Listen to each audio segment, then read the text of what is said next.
시청자 여러분 안녕하십니까? 최신 항공정보 업데이트로 돌아왔습니다. 오늘도 김민석 특파원님 모셨습니다. 특파원님 안녕하세요. 안녕하세요. 요즘 막 장마고 그런데 좀 어떠세요? 아유, 여기 비 올라고 하면 덥고 더우면 비가 오고 그러니까요. 선진국의 6세대 전투기 사업들이 죄다 흔들리고 있다 그런 얘기가 들렸습니다. 마치 이게 지금 장마 하늘 같나요? 한 치 앞도 알 수 없는데 네. 문제가 있는 게 분명한데 문제가 없다고 막 네. 사인을 보내는 이런 게 아. 지금 현재 상황이라고 생각하시면 됩니다.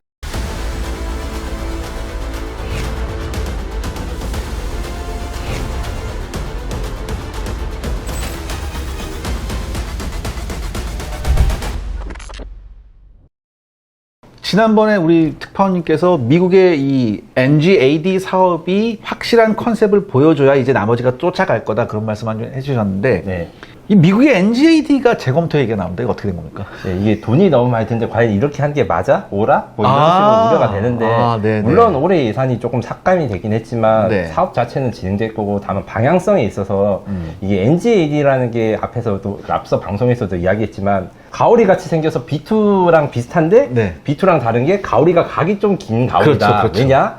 초음속 순환 속도도 있고 그렇죠. 스텔스도 같이 받아야 되는데 네네네. 문제는 이렇게 되면 가격이 너무 비싸니까 F-35 2배 가격이면 미국이라도 한 100대는 살 수 있을까요? 한 3천억 원, 5천억 원 하면? 아니 그 F-22도 187대인가 밖에 못 만들었는데 이렇게 되면 한 50대 만들고 끝나지 않을까요? 물론 이제 이와 반면에 NGAD와 같이 간다는 그 무인 편대기라는 CCA 사업은 엄청 열심히 가고 있어가지고 제너럴 다이나믹스 그 리퍼 무인기를 만드는 회사 네네네. 안드레일 인더스트리라고 이제 그 아주 이제 혁신적인 스타트업 기업 얘들이 CCA 사업에 도전 중이고 네. 하는데 약간 역사 이야기를 하자면 무인전투기 개념이 나온 건 굉장히 오래됐잖아요. 그렇죠. 근데 초기의 무인전투기들이 만들려고 다 오래됐어요. 왜냐? 무인전투기가 혼자서 작전을 하려고 하니까 그렇죠. 아 이건 무인전투기가 돈 더 많이 든다. 그렇죠. 아마 매니아 분들 중에 기억하시는 분들은 뭐 X-45, X-47, 네네네. UCAV 이런 거 기억하는데 포기된 이유가 이게 쌀 줄 알았는데 더 비싸다고 무인기가 해보니 더 비싸구나. 그래서 CCA라는 건 결국 유인기랑 같이 작전을 해야 되는데 이 유인기 계획이 어그러지면 와 이거 큰일 나는 거죠. 또 우리가 가장 관심이 가는 게 일본 쪽이잖아요. 지난번에도 한 번 좀 약간 삐그덕거렸다고 말씀해 주셨는데 지금은 어떻습니까? 이번 주에 마침 제가 녹화하는 주에 판버로 에어쇼가 영국에 벌어져가지고 영국 취재하는 에비에이션 위크 저희 본사 사람들과 이야기랑 해봤는데 인터넷 밈 중에 이런 게 있어요. 그 다 쓰러져가는 건물에 정상 영업 중이라고 간판 현수막이 걸려있는 예, 그거랑 비슷한 상황이에요. GCAP에 들어간 나라 중에 막 나오려고 하는 나라도 있나요? 영국이 문제입니다. 영국이? 예. 물론 아까 전에 밈으로 한 거는 이제 유튜브니까 묻자고 한 거지만 실제로 이게 진짜 갈 수 있어 이런 고민이 큰 건 사실이거든요.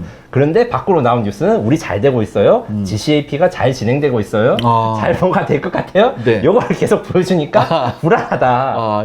이번에 이제 영국에 총선이 있어서 노동당 정부로 바뀌었는데 완전 바뀌었죠. GCAP 사업이 이제 수십억 달러가 드는 사업이니까 재검토를 할까? 이렇게 말하다가 이제 난리가 난 거예요. 이탈리아랑 일본이랑 특히 일본은 2035년까지 반드시 만들어야 된다. 이거 목표를 가지고 있는데 영국이 할까 말까 이러다가 현재는 안 한다는 말은 안 했다. 기다려달라. 노동당 차원에서 다시 프로그램들을 검토 중이다. 이렇게 말하고 있어가지고 사람들이 굉장히 불안해하고 일본의 방위성 장관이 이번 판보로에서 영국에 갔어요. 가서 이제 I love aircraft를 하면서 GCAP가 얼마나 좋고 일본이 얼마나 애정이 있는지를 딱 설명을 해줬어요. 하고 싶다 큰일 난다. 그 다음에 일본이 이렇게 하니까 영국 입장에서는 걱정 마라고 해가지고 이번에 GCAP 디자인도 바꾸고 그 다음에 이제 GCAP 전에 템페스트라고 있었어요. 유로파이터 사이즈의 6세대 전투기를 실험하는 그 시험기인데 이게 옛날에 일본이 심신이라 해가지고 그 훈련기 사이즈의 스텔스 전투기를 만든 것처럼 테스트 베드 같은 건데 그거 지금 조립 중이다. 공장을 공개하고 부품 공개하는 게 거꾸로 말하면 예산 이제 이거 뭐 무너지면 안 된다. 예산 계속 달아야 된다. 이거 재검토하지 말아달라. 요 내용입니다. 그러니까 요대로 지금 사업이 끝까지 가야 된다. 여기서 이제 누구 하나라도 빠지거나 어그러지면 안 된다 그거잖아요. 근데 좀 디자인이 좀 바뀌었다고 말씀하셨는데 디자인이 계속해서 이렇게 좀 바뀔 수는 있는데 컨셉이 바뀌면서 디자인이 바뀌는 건가요? 어떻게 되는 건가요? 제가 보기에는 이게 결국에는 요구 조건이 영국, 이탈리아, 일본 세 나라 중에 영국과 일본의 요구 조건이 너무 달라서 그걸 절충하다 보니까 한쪽 편으로 가게 되는데 영국의 핵심 목표는 항모 탑재입니다. 그렇죠. 항공모함에 반드시 탑재할 수 있어야 되는데 반대로 말하면 크기가 어느 정도는 제한이 돼야 되는데 일본은 무조건 멀리 가야 된다. 아, 장거리가, 일본 그 항공자에 대해 컨셉은 이제 중국이랑 만약에 이제 가상 그 대만 해역에서 전투를 할 때 대만 근처에 오키나와나 이런 데서 출격을 하는 게 아니라 그 좀 더 본토의 방어막이 견고한 이제 콘슈 지방 이런 데 있는 기지들 해가지고 이제 출격을 하고 장거리 미션을 해야 된다 해서 이번에 나온 GCAP 컨셉은 기존 디자인보다 훨씬 더 뚱뚱해졌다고 해야 되나? 날개가 뭉툭해졌어요. 그러니까 거기다 이제 연료를 많이 넣겠다는 거고. 예. 그래서 누가 봐도 이게 항속거리가 더 중요해졌다. 근데 요거는 이제 이렇게 점점 크고 무거워질수록 항공모함, 특히 퀸 엘리자베스 항공모함이 65,000톤인데 GCAP를 위해서 새로 항공모함을 만들 돈도 영국은 넣고 요거를 한 4, 50년 더 우려 먹어야 되는데 그 엘리베이터 사이즈랑 정량도 사이즈에 맞춰가지고 이거 두 개를 하려니까 죽을 마시고 이탈리아는 거긴 항전 장비가 좀 돈이 되거든요. 그렇죠. 그래서 돈 빼먹자 이런 생각만 하고 있다. 레이더를 팔아먹을 생각을 하고 있으니까. 근데 지금 일본도 지금 항공모함이 이제 곧 나올 거지 않습니까? 장거리 작전할 때는 일본도 항공모함도 보내고 본토에서 나가는 이런 그 6세대 전투기로 병행 작전을 한다는 그런 개념일까요? 예, 기본적으로 일본에 항공모함이 나온다고 했었는데 일본 측에서 말하는 거는 호위함이라고 하잖아요. 타가라고 하는 그렇죠, 것들. 그렇죠. 이것들이 뭐가 문제가 있냐면 배수량이 27,000톤에서 30,000톤이 채 안 돼요. 네, 그렇죠. 그래서 F-35B가 그 함대에 있는 충분한 대공 방어막을 제공하지 못하기 때문에 요거는 이제 지상에서 나오는 GCAP가 이제 그거를 같이 작전을 해줘야지 그 일본의 대함대를 막을 수 있다. 이렇게 생각을 하거든요. 카가에 아마 많아봤자 F-35가 12대? 10대? 지금 뭐 항공 갑판 뭐 개장하고 있다고 평면으로. 예, 배 자체의 크기를 늘릴 수가 없잖아요. 네, 그냥 네. 운용을 편하게 하는 거지. 그래서 뭐 제가 보기에는 8대 잘하면 8대 다리고 다니는 F-35B. 그러면 이게 공세지향적인 함정이 아닐 수가 있겠네요. 그렇죠. 그렇군요. 자, 그럼 이제 문제가 뭐냐면 항상 이제 우리나라입니다. 우리 항공 제작사 카이는 이렇게 얘기를 했다고 하더라고요. 6세대 전투기 형상은 하나를 얻으면 하나를 잃는다. 이게 무슨 뜻일까요? 카이도 이제 6세대 전투기나 이런 걸 연구를 하고 KF-22 플랫폼을 어떻게 하다 연구를 하다 보니까 모든 것을 잘하는 멀티롤 시대가 지나간다 6세대가 되면 하나만 잘하는 것도 벅차다 이런 이야기인데 쉽게 이야기를 하면 우리 4세대 멀티롤 기체들을 이제 판항할 수 있는 F-15, F-16, 뭐 라팔까지 얘들은 공대지 임무도 하고 공대공 임무도 하고 공중전도 하고 죄다 하죠. 심지어 폭탄 떨고 오는 길에 뭐 비행기도 격추시고 이런데 요게 아니고 그 한 세대 전에는 사실 요격기는 요격기, 공격기는 공격기 맞습니다. 이런 시대가 있었지 않습니까? 뭐 스카이호크나 스타파이터가 있던 시대. 그 낭만의 시대였죠. 그렇죠. 이 각자 개성도 있고. 근데 이게 전방향 스텔스랑 속도 뭐 이런 거를 이제 얻다 보니까 선진국들의 GCAP나 이런 애들은 이게 뭔가 하나 빠졌다는 게 나사가 빠졌다는 게 아니고 특정 임무 같은 걸 포기를 한다. 무조건 멀리에서 공중전을 하고 근접점을 아예 안 하든가 아니면 지상 공격 침투만 하든가 이런 식으로 바뀔 것 같아. 이런 이야기를 하고 있습니다. 그렇군요. 그렇다면 이제 지난번에 말씀해 주신 대로 카이는 이제 무인 체계하고 연동된 거. 근데 그 이제 무인 체계하고 연동될 때 무인기도 이제 타입이 조금 좀 나뉘는 것 같더라고요. 좀 고가 타입이 있고 저가 타입이 있고. 맞습니다. 이거 어떻게 좀 정리하면 되겠죠?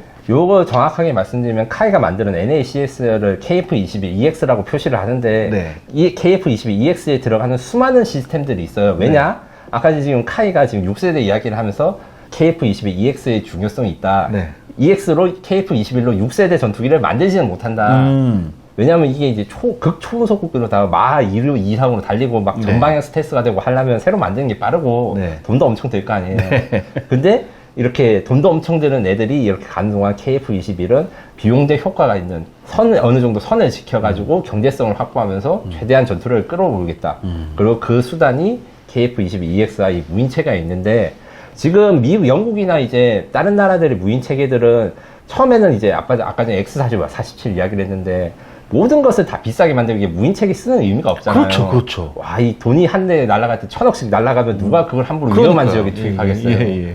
그래서 익스펜더블 소모성 무인기랑 그다음 중요한 무인기로 나눠서 하고 특히 영국 같은 경우에 지금 3단계로 하고 있는데 카이는 이걸로 2단계로 해가지고 무인기 작은 거 큰 거 KF-22 이렇게 가자.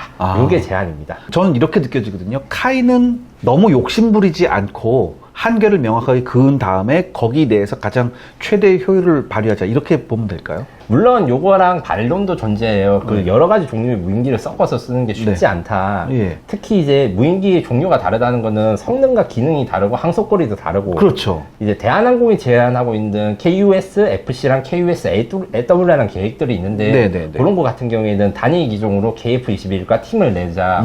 그래서 이제 미들급을 갈 거냐 하이로우 믹스를 갈 거냐 요 차이라고 생각하시면 됩니다. 아, 시청자 여러분들의 구독과 좋아요는 영상 제작에 정말 큰 도움이 됩니다. 여러분들 부탁드리겠습니다. 구독과 좋아요. 우리가 KF-21에 대한 수출 얘기가 좀 나오고 있었는데 아직 우리 공군에 채용이 안 되는데 이 수출 얘기는 조금 이른 것 같지만, 그런데 이런 그 무인기 같은 경우에는 우리가 지금 한참 잘 팔고 있는 FA-50에도 좀 이렇게 통합이 될 수 있을까요? 그렇게 되면 좀 마케팅 효과가 굉장할 것 같은데. 카이는 그 무인기 계획을 자체 연구로 진행하다가 네. 수출형 무기 개조 개발 사업에 FA-50을 넣어서 이제 단자형 개조한 것도 그 사업으로 들어갔는데 이번엔 무인기 통제도 통제하는 능력, 그러니까 무인기랑 FA-51이랑 팀을 네. 짜는 능력을 먼저 시정을 하면 네. 그 기능을 가지고 KF-21에는 더 발전된 무인기와 발전된 기능으로 이제 업그레이드 할 수 있다. 그리고 FA-50의 수출 경쟁력이 더 높아진다. 아, 수출 경쟁력도 이렇게 높아진다. 제안을 하고 있는 게 바로 AAP-150이라는 무인기입니다. 아, 그렇군요. 그러니까 이게 그렇다면 그 나중에 FA-50에도 충분히 이게 운용이 가능하다면, 지금 FA-50을 꽤 많은 나라가 운영하고 있잖아요. 이런 나라들한테 제안하면서 또 업그레이드 사업 이런 것도 좀 확산될 수 있을까요? 예, 우리 FA-50을 구매한 국가들이 비싼 F-35라든가 6세 전투기 살 수 있는 나라가 그렇게 많지 않거든요. 네. 그리고 새 전투기를 살 수 없는데 업그레이드를 제안하면 이제 FA-50 업그레이드를 하면서 무인 전투기랑 같이 팀을 짜게 하면 네. 생존성이 훨씬 올라가겠죠. 그렇죠. 아, 이거 어떻게 보면 이쪽이 더 먹거리가 나을 수도 있다는 생각이 좀 들긴 하는데. 스마트폰 처음 나올 때 시장이랑 비슷하다고 생각합니다. 혹시 기억하시는지 모르겠지만 핸드폰이 지금과 달리 예전에는 모양과 크기가 제각각이고 기능도 온갖 것들이 다 있잖아요. 엄청나게 달랐어요. 그러다가 어느 순간 아이폰이 나오니까 뭐 똑같이 밋밋하게 생긴 걸로 통일이 됐는데 지금 이제 그 무인 전투기랑 유무인 복합 체계는 그 스마트폰이 처음 등장할 때 그럴 때 각양각색의 기능과 크기를 가진 그 스마트폰처럼 무인기들이 다양하게 나와서 이 중에 뭐가 좋을지 각자 이제 백가쟁명적으로 경쟁을 한다, 이렇게 생각하시면 됩니다. 아, 그렇군요. 그렇다면 이제 무인기 체계를 이제 하나가 아니라 이제 2개 이상으로 가야 되고, 나중에 가서 조금 더 이게 개발이 되면은 뭐 3개, 4개도 될 수 있을 것 같은데, 분명히 이게 이 무인기 체계가 장점이 있을 거란 말이죠. 장단점은 있을 건데. 이번에 사실 제일 말씀드리고 싶은 부분이 그거였는데, 지금 제가 2가지 무인기를 말씀드릴게요. 네. 카이는 지금 AAP-150이라는 무인기랑 UCAV라는 무인기를 만들었는데, 요게 고민도 좀 있고, 그 다음에 장단점도 있어요. AAP-150은 말 그대로 150kg짜리 무인기인데, 요거 같은 경우에는 그 우리 장거리 공대지 미사일 요런 것보다 훨씬 작고, 하지만 이 안에 자폭 기능도 있고 전자전 기능도 있고 그다음 제머 기능도 있어요. 다기능으로 하되 크기가 작아가지고 소모성으로 터져도 괜찮은, 그 다음에 한 번에 여러 개를 쓰는 그 뭐라 해야 되나, 그 저글링, 비유가 너무 오래됐나요? 네, 저글링 같은 개념이고. 그럼 얘네들을 보내서 이 시드 작전 같은 걸 충분히 할 수 있나요? 예, 그렇죠. 그것을 목표로 하는데, 다만 상공에서 KF-21이 거기서 이제 떠다니면서 요거를 컨트롤해주면서 KF-21은 안전한 상황에 있으면서도 이제 적 항공기나 이런 거에 시드 작전을 할 수 있는 거죠. 그 다음에 이제 요거랑 또 한 개로 하는 UCAV라고 하는 버전은 지금 이야기하고 있는 대한항공의 KUS-AW나 아니면 그 미국의 바이키리 무인기보다 훨씬 커요. 그러니까 훨씬 크더라고요. 예. 길이가 한 10m 정도 되고 무게가 9톤 정도 되는데. 그러면 이제 보통 거의 지금 그러니까 모기하고 크기가 그렇게 크게 차이가 없는 거네요. 아니, FA-50과 비슷하다 생각하시면 FA-50하고 이렇게 크기가 커진 이유는 이제 스텔스성을 가진 상황에서 무장창, 내부 무장창을 가지려니까 최소한 미티어 2개는 내부 무장창을 있어야 되거든요. 공중전환 아무리 그래도. 그런데 길이랑 최적 같은 게 이게 작지 않아가지고 미티어 2발 혹은 SDB라고 할 수 있는 그 소형 유도폭탄 4발을 내부에 탑재하는 걸로 최적 사이즈가 한 10톤쯤이 된다. 근데 요것도 이제 고민이 있어요. 이 UCAV 같은 경우에는 소모성 무인기보다는 좀 더 비싸고 KF-21이 위험한 부분에 침투 공격을 하는 건데 카이 부분에서는 지금 현재 이게 엔진에 대해서 좀 고민하고 있는데 엔진은 이제 나중에 한 번 더 말씀드리겠지만 처음에는 이제 15,000파운드급 단일 엔진을 쓸 고려를 하고 있었는데 와 이거 전투기 엔진을 UCAV에 달아버리니까 가격이 감당할 수 있을까? 그쵸. 그러니까 UCAV에 만약에 이 정도 엔진을 달면 이건 절대 소모성은 아니란 얘기잖아요. 아주 귀중한 자산이고 예. 터지면 큰일 나고 하는데 아무리 그래도 성능이 좋고 이런 걸 넣더라 해도 UCAV의 경우에는 데이터 링크가 끊어지거나 아니면 AI 판단을 실수하거나 하는 걸로 한순간에 잃어버릴 수가 있어요. 네네네. 그래서 경제성을 생각하는 것 때문에 카이가 요새 고민이 많습니다. 혹시 이 UCAV의 도구 파이트 능력도 들어갈 수 있을까요? 도구 파이팅 능력 같은 경우는 현재 각국에서 AI 파일럿들을 연구하고 있고 카이 역시 연구를 하고 있는데 도구 파이팅 능력은 사실은 좀 AI가 기능을 가져올 필요가 있을까? 이런 부분이에요. 무슨 말이냐면 F-16이나 F-15를 개조해가지고 AI 파일럿을 집어넣는다면 당연히 도구 파이팅 능력이 필요한데 UCAV 같은 경우는 기본적으로 스텔스 기능이 다 들어가 있잖아요. 그래서 BVR 그러니까 그 장거리 전투를 하고 장거리 전투를 잘하는 거 AI를 개발하는 게 더 유리하지 않나 이런 의견이 있고 다만 이제 지금 UCAV가 커진 이유가 미티어 두 발을 넣기 위해서 커졌다 했잖아요.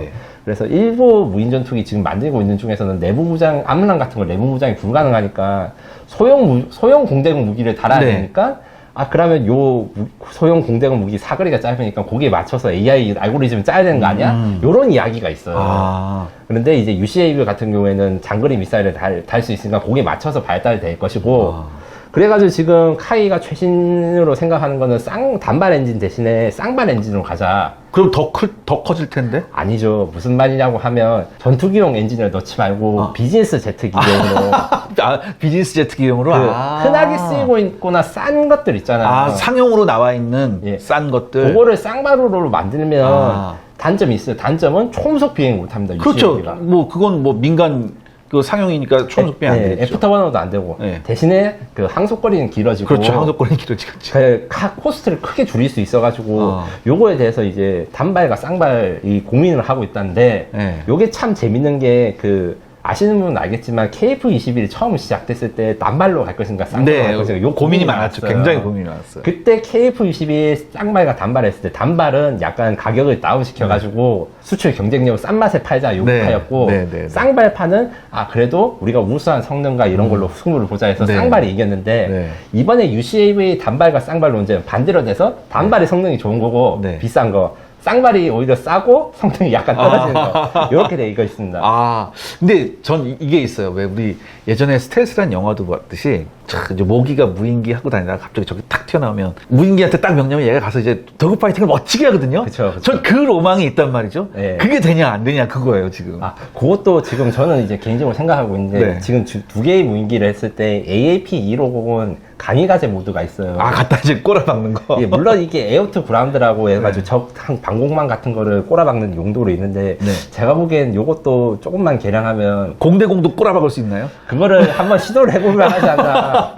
왜냐면 이제 그 AAP-210이 그렇게 빠른 건 아니에요. 막 0.6이긴 한데 키보리 하듯이 하는 공중전 전술을 개발하면 와 이거 적들이 골 때리겠구나라는 생각을 가지고 있습니다. 그러니까 이런 거 같아요. 지금 말씀하셨듯이 적기는 한 대인데 만약에 이 무인기가 서너 대 이렇게 가면은 아무리 속도가 그렇더라도 이럴 것 같아요. 그러니까 복잡하게 막 도구 파이팅 한 쪽에 뒤로 싹 들어가면 되는 거잖아요. 그다음 UCAV 관련해가지고 제가 이야기한 것 중에 쌍발과 단발은 아직 확정이 안 됐긴 하지만 확정이 안 돼서 제가 말할 수 있는 것 중 부탁하고 싶은 것 중에 하나는 엔진이 정말 우리나라 그 항공 전력 만드는 데 중요하고 여러 가지 엔진이 하고 그게 고려가 되고 지금 우리가 다룰 건데 비싼 엔진 말고 싼 엔진 소모성으로 쓸 무인기 아니면 이제 그 각종 유도무기나 이런 게 쓸 수 있는 저가형 그 엔진들도 우리가 이제 좀 연구를 하고 도전을 하면 큰 결실이 있을 거라 생각합니다. 알겠습니다. 엔진들을 비싸고 좋은 그냥 초고성능만 목표로 하지 말고 무인전투기에 쓸 수 있는 다양한 추력과 경제성이 있는 것을 좀 만들어 주십사 이렇게 부탁드리고 싶습니다. 알겠습니다. 항상 엔진이 좀 이렇게 걸리는 것 같아요. 뭘 하다 보면. 엔진이 사실은 엔진에 맞춰서 비행기를 만들잖아요. 알겠습니다. 자, 오늘 우리 김인석 특파원님하고 같이 흔들리고 있는 선진국의 6세대 전투기 그리고 그렇다면 우리는 어떻게 6세대를 준비해야 되냐 거기에 대해서 한번 말씀을 나눠봤습니다. 다음 시간에는요 여러분들 KF-21에 대한 아주 여러분 굉장히 중요한 업데이트가 있습니다. 기대해 주십시오. 오늘 나와주셔서 감사합니다. 감사합니다. 1950년 한국 역사상 가장 치열했던 전투하면 가장 먼저 언급되는 전투가 있습니다. 바로 백마고지 전투인데요. 6.25 전쟁 당시 1950년 10월 6일부터 10월 15일까지 대한민국 국군이 중공군을 강원도 철원군의 백마고지에서 격파했던 전투죠. 이 기간 동안 무려 1만 4천여 명의 사상자가 나왔을 정도로 6.25 전쟁 사상 가장 치열한 전투로 기록되고 있는 그런 전투입니다. 그런데요, 얼마 전에 이 백마고지 전투에서 활약한 참전 용사의 최근 근황이 공개되면서 큰 사회적 파장이 있었습니다. 나무 막대와 청테이프로 연결된 문, 무너질 듯한 천장, 그리고 구멍난 벽과 시멘트 벽돌 옆에 놓인 간이 침대. 여기 사람이 살 수 있을 거라고는 믿기지가 않죠. 그런데요, 지금 이곳이 조국을 위해 목숨 바쳐 싸운 참전 용사가 사는 집입니다. 위대한 헌신의 대가가 평생의 가난이 되어버린 거죠. 심지어 평생을 함께한 아내가 폐가 굳어지는 병에 걸려 시한부 판정까지 받은 상태이고요. 이 열악한 환경 속에서 병마와 싸우고 있다고 합니다. 그리고 더욱 마음이 아픈 건 이분이 6.25 전쟁에 참전한 걸 여전히 후회하지 않는다고 하는 겁니다. 여기 표청장하고 태극기가 걸린 거 보이시죠? 현재 참전 용사가 바라는 건 단 한 가지입니다. 그저 식사, 세탁 등 아내를 돌볼 수 있는 생활이 되기만을 간절히 소망하고 있습니다. 그런데요, 정말 다행히도 이 소식을 들은 국내 기업이 얼마 전 당장의 지원을 결정했는데요. 지금 참전 용사에게 가장 필요한 밥솥, 세탁기, 그리고 무더운 여름을 버텨낼 에어컨 등 전자제품을 비롯해 전기세 등 일부 지원이 예정되어 있습니다. 제가 지난번 영상을 통해 씻지도 못하는 열악한 환경에 사는 참전 용사에게 주거 개선을 결정한 인프레시라는 기업을 소개한 적이 있었습니다. 그 기업이요, 이번에도 또 다른 참전 용사의 소식을 듣고 후원을 결정한 것인데요. 이미 한국을 비롯한 에티오피아, 필리핀, 콜롬비아, 태국까지 수백, 수천 킬로미터가 떨어진 곳이라도 망설이지 않고 찾아가 필요한 금전, 물품, 의료 지원 등을 진행한 이곳은 정말 365일이 국경일인 것처럼 끊임없는 후원을 이어오고 있습니다. 놀랍게도 이 기업의 규모는 정말 작습니다.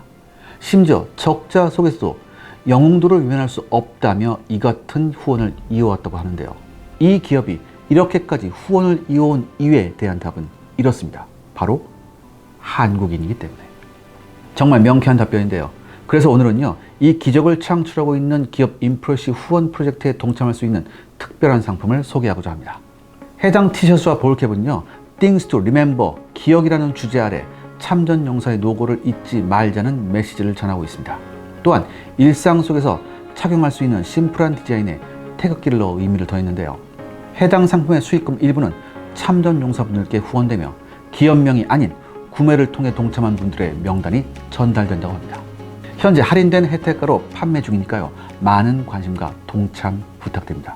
구매처는 고정 댓글을 통해 확인 부탁드립니다. 전 이렇게 생각합니다. 나라는 개인의 동참이 작은 날갯짓에 불과해 보일 수 있겠지만 우리가 된다면 큰 변화를 가져다 줄 수 있는 기적의 날갯짓이 될 수 있다는 것을 말입니다. 후원을 통해 기적을 만들어가는 기업 인프레시에 많은 응원과 관심 부탁드리며 국가를 위해 헌신한 참전 용사분들께 진심으로 감사드립니다.